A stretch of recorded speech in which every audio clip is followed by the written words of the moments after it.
Assalamualaikum warahmatullahi wabarakatuh. Perkenalkan, nama saya Rizwanda Tegarsa Negara atau panggil saja Rizwan. Saya berasal dari Prodi Teknik Kimia UGM. Di sini saya akan menjelaskan mengenai proses pembuatan biogas secara sederhana. Saya berharap dengan adanya video ini dapat menambah wawasan para penonton. Nah, seperti kita ketahui bersama bahwa biogas terbuat dari kotoran ternak. Nah, mengapa sih kotoran ternak tersebut harus diolah? Yuk, kita dengarkan penjelasan dari saudari Citra Bella. Perkenalkan, nama saya Citra Bella. Saya dari Fakultas Kedokteran Gigi UGM. Di sini saya akan menjelaskan terkait dampak apabila limbah kotoran ternak tidak dapat diolah dengan baik. Misalnya saja, limbah ternak dapat menjadi tempat berkembang biaknya lalat. Lalat akan menjadi vektor sumber penyakit. Nah, perkembangbiakan lalat ini terjadi dikarenakan limbah masih mengandung nutrisi yang berpotensi untuk mendukung perkembangbiakan jasad renik. Di sini contohnya adalah lalat. Selain itu, contohnya yaitu adanya pencemaran sungai. Pencemaran sungai terjadi apabila limbah kotoran ternak tersebut dibuang ke sungai. Nah, hal tersebut dapat meningkatkan kadar nitrogen di sungai yang akan memicu proses eutrofikasi. Proses eutrofikasi ini merupakan pertumbuhan tanaman air yang tidak terkendali. Proses tersebut mengakibatkan kandungan oksigen dalam sungai itu menurun, sehingga biota-biota atau kehidupan yang ada dalam sungai itu akan terganggu. Sedangkan dampak negatif bagi kesehatan, yaitu kotoran ternak itu mengandung patogen-patogen yang berbahaya. Contohnya adalah spesies bakteri Salmonella. Nah, bakteri Salmonella itu merupakan bakteri yang akan menyebabkan penyakit tipes.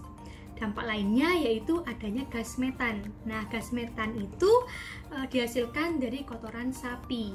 Gas metan akan mengganggu atau mencemari lingkungan sekitar. Nah, selain itu, gas metan ini merupakan salah satu gas rumah kaca, sehingga adanya gas metan akan meningkatkan suhu global. Nah, apabila kotoran ternak itu berasal dari hewan yang masih sakit, maka akan menjadi sarana penularan penyakit. Contohnya yaitu penyakit antraks, yang mana penyakit antraks ini menular apabila kulit manusia, kulit kita terbuka. Contohnya apabila kulit kita tergores. Sekian penjelasan saya. Terima kasih. Oke, gimana para penonton? Sudah pada paham kan kenapa sih limbah kotoran ternak harus diolah? Yuk yang selanjutnya nih, udah pada tahu belum apa itu biogas? Nah, daripada penasaran kan, saya jelaskan saja. Jadi, biogas merupakan gas hasil fermentasi. Biogas ini sebagian besar terdiri dari gas metana yang mudah terbakar. Oleh sebab itu, biogas dapat dimanfaatkan sebagai sumber energi. Nah, pertanyaan selanjutnya nih, berapa banyak sih biogas yang dapat dihasilkan dari kotoran ternak? Yuk, daripada penasaran, kita dengarkan saja penjelasan dari saudari Syafira. Oke, perkenalkan saya Syafira. Di sini saya akan menjelaskan tentang jumlah biogas yang dapat dihasilkan dari kotoran ternak. Menurut Wahyuni, setiap sapi dewasa dapat menghasilkan kotoran sebanyak 25 kg. Sebanyak 10 kg kotoran dapat menghasilkan biogas sebanyak 0,5 sampai 1 meter kubik. Biogas sebanyak 1 meter kubik akan setara dengan minyak tanah sebanyak 0,6 sampai 0,8 liter. Oke, gimana para penonton? Udah pada tahu kan berapa sih jumlah biogas yang dapat dihasilkan dari kotoran ternak? Ternyata lumayan juga ya. Yuk, daripada penasaran, kita kepoin bagaimana cara pembuatan biogas. Nah, berikut merupakan miniatur dari salah satu contoh alat pembuatan biogas. Bentuk dari alat pembuatan biogas tidak harus seperti ini. Yang terpenting, alat tersebut kedap udara, terdapat tempat untuk memasukkan kotoran, tempat keluar kotoran yang telah difermentasi, serta lubang pengeluaran biogas yang terletak di bagian atas alat reaktor biogas. Untuk mempermudah mengenai bentuk alat, saya sajikan skema 2 dimensi dari alat pembuatan biogas. Lubang pemasukan kotoran harus lebih tinggi dari lubang pengeluaran kotoran. Hal ini dimaksudkan agar kotoran dapat keluar melalui lubang pengeluaran.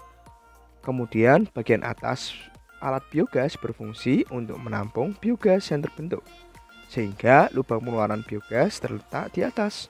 Sebagai tambahan, pada bagian atas dapat ditambahkan katup pengaman yang berfungsi untuk mencegah tekanan dalam reaktor biogas berlebih. Atap reaktor biogas sebaiknya dibuat berbentuk setengah bola. Hal ini dikarenakan bentuk setengah bola dapat menahan tekanan yang lebih tinggi dibanding bentuk yang datar. Oke, akhirnya kita masuk nih ke bagian inti dari video, yakni bagaimana sih cara pembuatan biogas. Yang pertama, siapkan kotoran ternak. Yang kedua, campurkan kotoran ternak tadi dengan air dengan perbandingan 1:2. Sebagai contoh, 10 kg kotoran ternak dicampurkan dengan 20 liter air. Aduk campuran tadi hingga merata. Kemudian masukkan kotoran ternak yang telah dicampur dengan air tadi ke dalam reaktor biogas. Nah, bagaimana sih langkah selanjutnya? Yuk, simak penjelasan berikut ini. Nah, kotoran ternak yang sudah dicampur dengan air dimasukkan ke dalam reaktor biogas. Kotoran dapat dimasukkan melalui lubang pemasukan yang berada di sini. Nah, pada saat memasukkan kotoran, pastikan tidak ada benda asing yang terikut, karena benda asing yang terikut dapat membuat reaktor biogas tersumbat maupun menghambat proses terbentuknya biogas. Nah, proses pembentukan biogas ini terjadi selama 14 hari, sehingga selama 14 hari pertama, reaktor biogas didiamkan dan tidak boleh ditambahkan kotoran. Namun, setelah 14 hari, reaktor biogas dapat ditambahkan kotoran ternak setiap hari. Nah, kotoran ternak yang telah terfermentasi tadi akan keluar melalui lubang keluaran yang berada di sini. Nah, sedangkan biogas yang terbentuk akan keluar melalui bagian atas melalui lubang ini yang telah dibuat. Nah, sebagai tambahan, pada bagian atas reaktor biogas dapat ditambahkan katup pengaman yang berfungsi agar tekanan dalam reaktor biogas tidak berlebih. Katup pengaman dapat dibuat dengan cara menghubungkan pipa dari reaktor biogas yang dihubungkan ke dalam air. Nah, pada bagian atas ini dapat dipasang keran untuk mengatur besar kecilnya biogas yang dikeluarkan dari reaktor biogas. Namun, pada bagian luaran biogas dapat juga langsung dimasukkan ke dalam penampung biogas seperti kantong plastik maupun ban karet. Oke, para penonton, gimana nih tadi penjelasannya? Udah pada paham kan bagaimana sih cara pembuatan biogas? Nah, ternyata nih limbah yang dihasilkan oleh reaktor biogas dapat bermanfaat loh. Limbah yang dihasilkan oleh reaktor biogas terdiri dari dua jenis limbah. Yang pertama adalah limbah padat dan yang kedua adalah limbah cair. Yuk kita dengarkan penjelasannya masing-masing. Yang pertama, limbah padatan. Limbah padatan dapat digunakan sebagai pupuk. Nah, bagaimana sih cara mendapatkannya? Pertama, limbah yang dihasilkan dari reaktor biogas disaring untuk memisahkan bagian padat dan bagian cair. Padatan kemudian dikeringkan selama beberapa hari hingga kering. Nah, selama proses pengeringan, padatan diaduk sehingga proses pengeringan dapat berjalan dengan baik.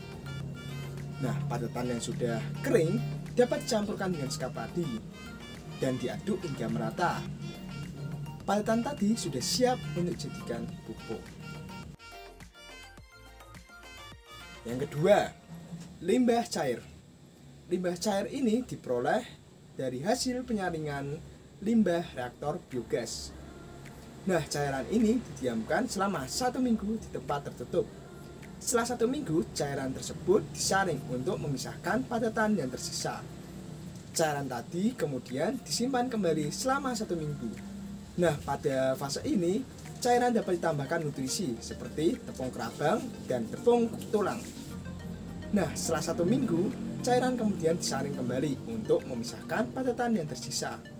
Cairan kemudian disimpan dalam wadah dan sudah siap digunakan untuk jadikan pupuk. Oh iya, ternyata limbah padat dari reaktor biogas dapat dimanfaatkan loh sebagai pakan ternak lele. Nah, caranya gimana sih? Yang pertama, keringkan padatan. Yang kedua, jika padatan sudah kering, maka bisa ditambahkan zat penambah nutrisi seperti limbah pangan seperti roti basi. Aduk hingga merata. Yang ketiga, limbah padat sudah siap digunakan sebagai pakan ternak lele. Yang terakhir nih, untuk menentukan besar reaktor biogas ternyata tidak sembarangan loh. Karena ukuran digester yang terlalu kecil tidak dapat menampung seluruh kotoran yang dihasilkan perharinya. Sedangkan ukuran digester yang terlalu besar dapat menyebabkan produksi gas tidak maksimal. Sehingga tekanan yang dihasilkan tidak cukup besar untuk mendorong kotoran lumpur yang telah difermentasi keluar melalui outlet. Akibatnya, sludge atau kotoran yang telah difermentasi akan menempati ruang penampung gas dan bercampur dengan gas yang dihasilkan. Kotoran ternak biasanya menempati sebanyak 60% ruang digester, sedangkan 40% sisanya digunakan untuk menampung gas yang dihasilkan. Untuk detail ukuran reaktor biogas dapat dilihat pada tabel berikut. Oke, sebagai contoh, ukuran digester 4 meter kubik atau 4000 liter dapat menampung kotoran ternak sebanyak 20 kg per harinya dan dapat menghasilkan 2-3 meter kubik gas per hari. Akhirnya, sampai juga kita di akhir video. Saya berharap apa yang saya sampaikan tadi bermanfaat bagi para penonton semua. Saya, Rizwanda Tegar, pamit undur diri dan sampai jumpa di video berikutnya. Saya harap para penonton semua selalu dalam keadaan baik dan sehat. Sampai jumpa.